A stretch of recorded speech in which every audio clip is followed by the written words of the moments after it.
Thanks, Karine. I know you don't want to get too far ahead of the conversation, but I did want to point to something that Jake Sullivan said over the weekend. He said that President Biden would have the opportunity over the next 70 days to make the case to Congress and the incoming administration that the United States should not walk away from Ukraine. So is foreign policy going to be on the agenda for tomorrow? Ukraine specifically, Israel's war with Hamas? I'm not going to get into the details of what's going to be discussed tomorrow. That's not something I'm going to get into here. But look, you heard from the National Security Advisor, Jake Sullivan, our commitment to Ukraine. I mean, that is something that we have showed for almost, 3 years since Russia's aggression into Ukraine. And you saw the president's leadership, global leadership on this. When you think about making NATO stronger, when you think about the partners and the alliances that he's been able to bring together, more than 50 countries have gotten behind Ukraine.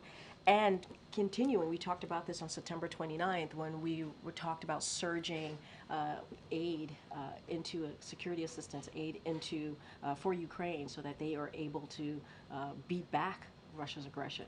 So you've seen our commitment. We've been very clear. We don't even need to say that privately because we've been very public about that. And getting to, just went back and forth about making sure that we get a hostage deal and so that we can get hostages home, all hostages home who have been held by Hamas. And let's not forget Lebanon. We want to make sure that we get to a deal there too, and we're negotiating there.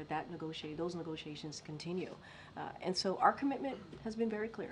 And our global leadership, this president's global leadership, has also been very, very, very prominent, if you will, on the global stage.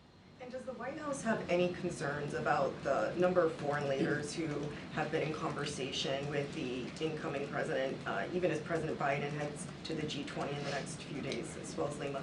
So here's the thing. He's the president-elect. Every president-elect receives calls from world leaders, takes calls from world leaders, has calls from world leaders. It is not unusual. I don't have a comment beyond that. Any specifics or details, that's something for the Trump transition to speak to.